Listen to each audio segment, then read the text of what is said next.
Get in the game with the college-branded Venmo debit card. Wreck your team with every tap and earn up to 5% cash back with Venmo Stash, a new rewards program from Venmo. No monthly fee, no minimum balance, just school pride and spending power. Get in the game and sign up for the Venmo debit card at venmo.com/collegecard. The Venmo MasterCard is issued by the Bancorp Bank N.A. Select schools available. Venmo Stash terms and exclusions apply at venmo.me/stash terms. Max $100 cash back per month. For the News and Observer, I'm Dawn Vaughan, your host for this episode of Under the Dome for the week of Monday, March 13th, 2023. My guest today is State Senator Vickie Sawyer, a Republican from Iredell County. Thanks for being here. Thank you. Sawyer grew up in rural Davidson County and now lives in Mooresville. She owns an insurance company with her husband, went to UNC Charlotte, served as PTO president, and has served 3+ terms, a little extra, more than 3 terms. So let's start off, if you just want to tell people what that plus is and how and why you became a senator. So the plus is about an $800 million plus. And I say that because my very first vote was because I was an appointed senator. And it was during the Hurricane Recovery Act that we did. I believe it was in August, or I can't remember exactly when the vote had happened. It was the most nerve-wracking thing I ever did. Like a new senator, just smiling and excited. And the first vote I take is like hundreds of millions of dollar appropriation. And as an insurance agent, it always struck me weird what we were funding with state dollars like this and how we structured the funding. But going back to the PTO president, that's really where it all began. So I knew that the number one success for a student is parental involvement, but I didn't want to be that mom that was in the classroom, but I wanted to help the school. So I started raising money for the school, and I learned how public funding works for public education. And I ran based on helping public schools in a Republican county and won. We won a school bond referendum, and I continue that service to the day because I'm a huge believer in public education and want to see them be successful. And with money, you're on the Appropriations Committee. You're chair of Transportation and Transportation Appropriations, and also have been involved with a lot of bills around schools. So let's talk about schools. And longtime listeners know that we love a politics sports crossover episode. So today is your lucky day. We're going to talk about sports and politics. And schools. So there's a bill that's just been moving recently that you and Senator Todd Johnson sponsored, Senate Bill 52. Why don't you catch people up on what that's about? So it's an open meetings law request. So just like what we have to do every day here, there are committee meetings that the public is invited to go into. So when you're talking about high school athletics, they make some serious decisions about the public good, and that's our students and parents and schools. And this is just requiring them, since they're making a public decision, using really funded by public dollars, when you think about the fees that come from them from schools, that there should be a component to allow folks to see what goes on behind the curtains. Just let's take, for example, like this latest debacle that's happening with the High School Athletic Association in the state playoffs. I've been following it closely because a shout out to Lake Norman High School girls basketball. Some of them that I did coach when they were really young, they are in the state playoffs. But some of the parents can't go see the state game because there's a ticketing debacle. And there was an online issue with the tickets because they went all online. And so now we have these parents of these kids who can't go see their games, their kids play in the state tournament. And that's like the biggest deal of a kid's career, I think, athletically, especially for women. The state championship. It's like you remember that forever. And I never made it. That was like my whole goal when I was going to be a teacher, is I was going to take my Bad News Bear team to be state champions of some women's sport. It never happened for me, but for these parents and kids, that's just really stressful. So I think if you had those kind of decisions made where folks could put an input on that, maybe we could have avoided this debacle to begin with. Do you think, I guess some of this came up, and I think you sponsored some of the bills during COVID restrictions about both the association, but then going to games and being part of that, and you working with Senator Johnson on some of those and what you've seen in your own experience with school. So tell us about, like, you were an athlete, about playing yourself and how you get involved. I used to be in shape until I started being a senator. But so I grew up playing sports, and that was like my number one enjoyment of school was going to go play softball, go to the softball field, and tennis and basketball. And it was such an enriching part of my life. And then I also coached young women sports with my daughters growing up. So I was that softball coach, and we won the Little League championship, and seeing those girls grow over time and how important just that outlet is. And that is not just teaching you how to throw a ball, but how to communicate with others and just those soft skills that you can't learn unless you have to work on a team. And I just love sports. And so when this High School Athletic Association kind of reared its ugly head during COVID, and there was ticketing problems then, there were issues where they were getting fines to schools who had parents that were Facebook Living the game because you couldn't attend.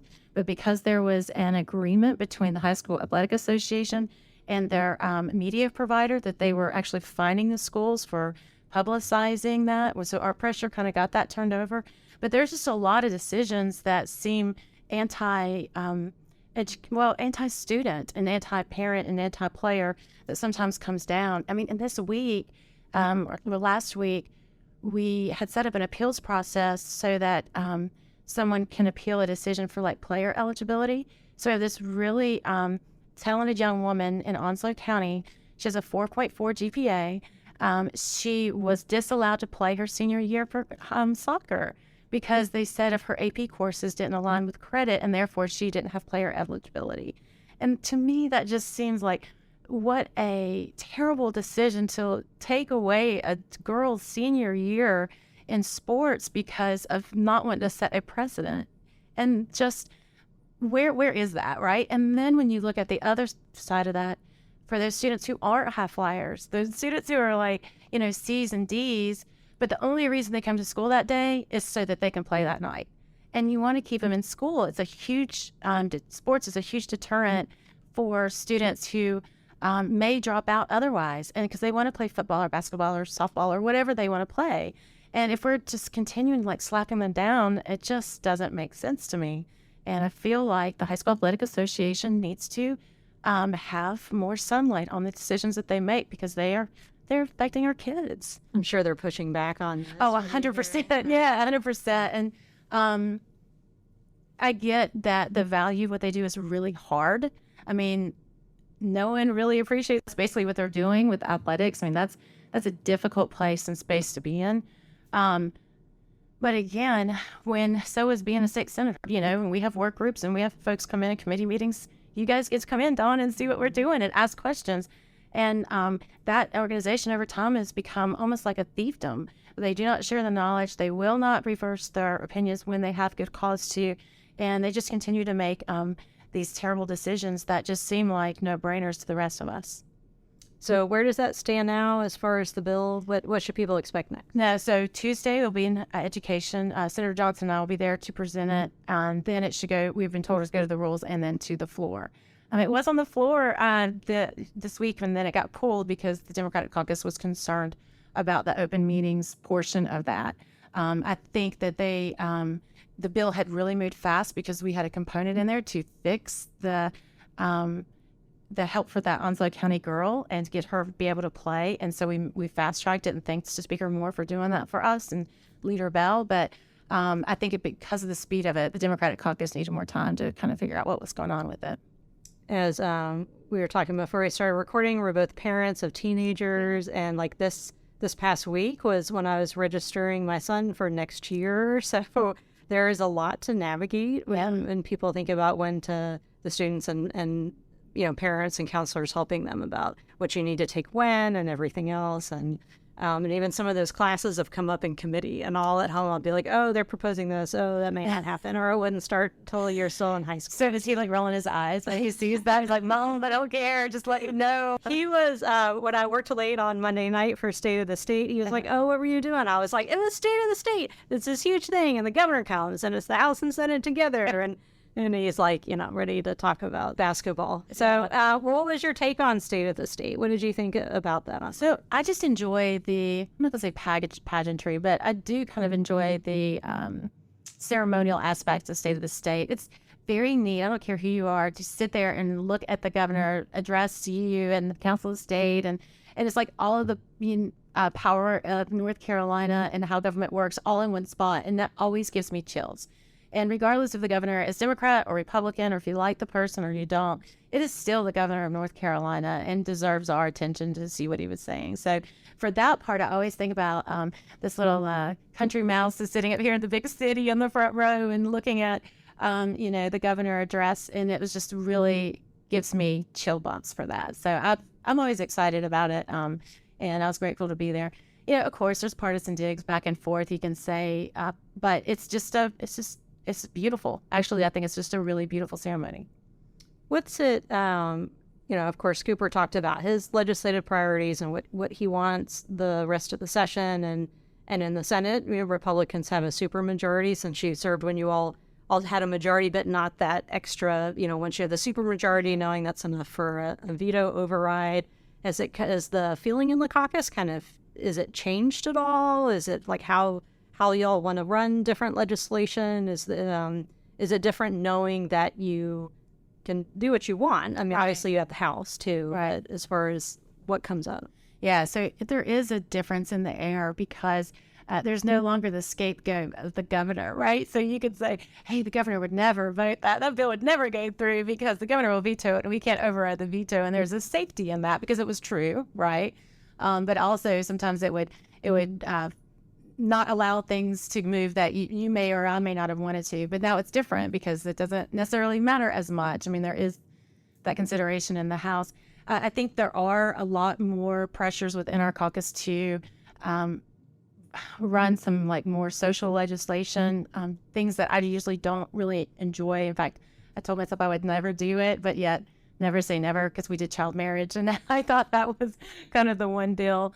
So I think there's pressures from that side of the caucus to get things done, but also realizing that there's, just because we all have an R behind our name, we still have to have 30 of us agree on something. And so there's a lot more talk amongst us about what 30 people can vote on and agree on.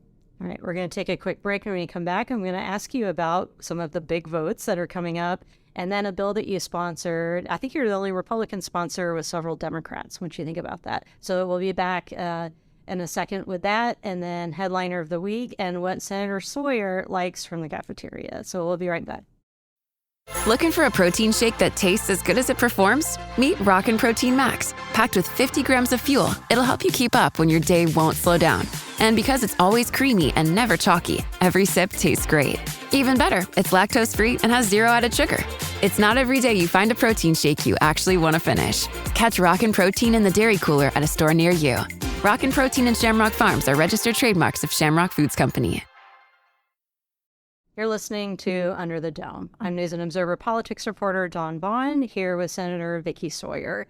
Before the break, we are leading up to controversial bills that the Republican supermajority can pass in the Senate. So let's just pick the biggest one that's been talked about since the election, the abortion legislation, and where that stands. So what are your thoughts on what the bill would look like, what you would support, and what you were saying about even if you're all the same party, it doesn't mean you all agree, and where that is? Yeah, so I think Senator Berger has been really open about this, and I've been appreciative of his leadership because there are 30 of us, and you have to get 30 folks to agree. And we definitely have the gamut in our caucus, and we've had folks outspokenly say, like Senator Michael Lee has been very open with his position during his last race, because he was basically ran against based on that one decision. Whatever happens with this bill is always surprising to me that folks don't. I would always say and tell folks back home, whatever the Republican caucus wants is great, but unless you have one Democrat who's going to vote with you or two that just don't show up one day, it doesn't matter what we do. So you have to absolutely craft the bill to make sure that you can get a Democrat buy-in, and that's how government works. And it's not a party of one; it's all of us there, and we got to make sure that we craft the bill to that. That will not make anybody happy. I know that I look at the polling for abortion, and I feel like everybody's opinion is baked in the cake. It's not like you're going to move somebody away from how they feel about abortion. And how do you kind of strike that right tone? And that's going to be a difficult one. I don't have the secret sauce on this. It's going to be the mother of all bills, I guess you would say. So we'll all have to campaign against for with it for probably the rest of our political careers, as long as we choose. I mean, this is a big deal. I am a woman too, so it's even a bigger deal. I was joking with some of my male counterparts the other day. I'm like, I think you guys just sit this one out. Well, let's let us women decide this one. I know it's not going to work that way, but it's hard because we all have strong held beliefs about how it should be treated, and getting a compromise is going to be tough. Do you want to share what your opinion is? No, I was not. No, I kid. I will share the Senate's opinion. I mean, whatever we can do to limit abortion, but also give women more support when they're having their baby. Like, the foster care system isn't great. You know, it's broken. There's abuses all over. And also, you know, having medical care, they're available to have that. But there's a lot of decisions. Like, I don't think a woman comes up and says, I just want to, like, not have my baby anymore. I think they think of, I'm not going to be able to make the rent. This guy is gone. I don't have any support. I'm going to get kicked out from my parents. You know, I'm going to be on the side of the road. And, like, all of these terrible things could happen to them. And that's what's leading them to make these decisions to not have their baby. So how can we, as a General Assembly and as a state, better protect and care for women so they can make the choice to have life? That is really where I've been focusing on all of this other stuff, because the number of weeks, that's all going to be decided through how this bill works. And like I said, the 1 or 2 Democrats that have to vote or walk away. But for shoring up the foster system, early childhood care, I'm glad we're expanding Medicaid. We'd already have, you know, coverage for young mothers and, you know, a year postpartum. But fixing those and helping that system is really where my focus is on this bill. All right, let's talk about the bill. I mentioned before the break that you're sponsoring with several other Democrats. I wrote about it a couple of years ago, and it came up for the first time and didn't go anywhere. It's the Crown Act.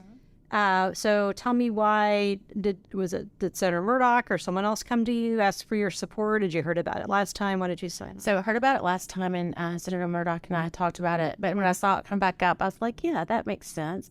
Going back to athletics and high school athletics, we had an issue where one of the referees made a young woman cut her braids during a state game, another high school athletic association thing, because then the braids covered her numbers, so it couldn't be read, and there's a regulation that they have to do it. And so this young woman had to cut her braids, and this still sticks in the back of my head about how that happened to that young woman. And then I transformed that into, like, with the workplace.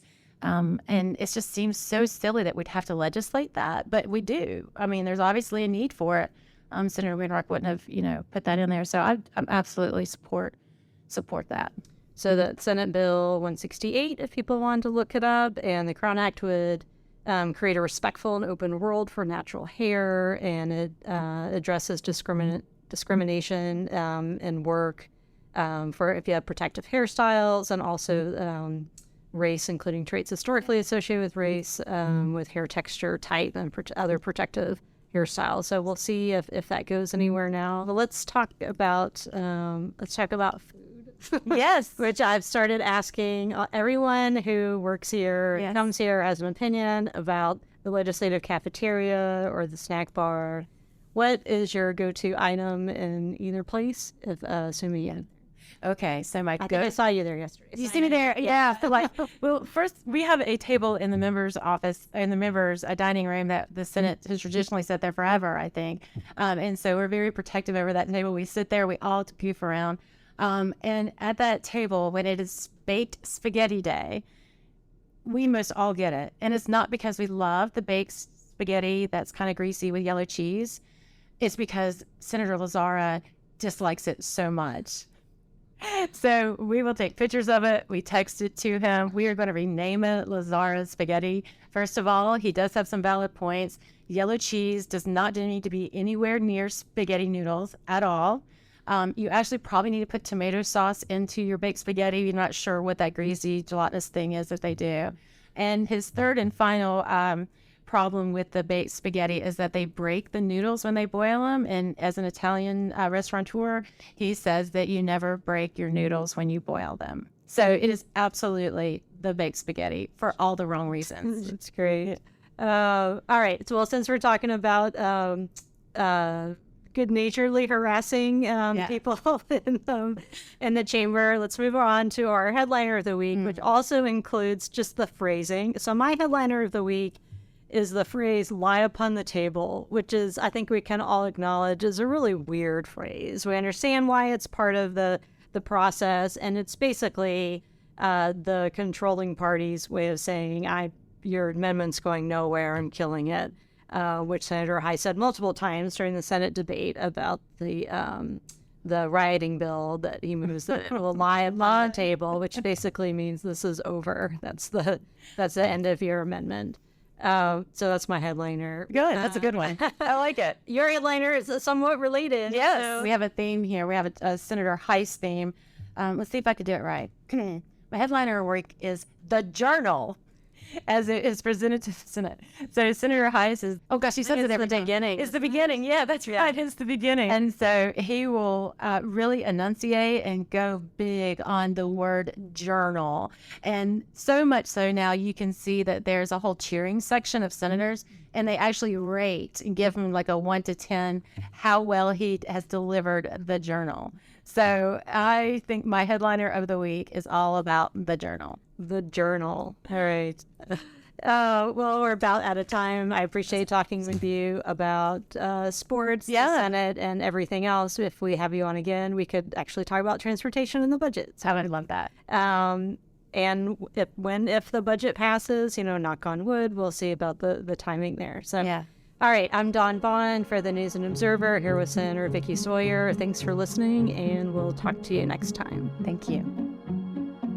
For more from our politics team, subscribe to the News and Observer at newsobserver.com/subscribe. Follow us on Twitter at Under the Dome and NC Insider, and sign up for our weekly political newsletter, also called Under the Dome, at newsobserver.com/newsletters. Thanks for listening.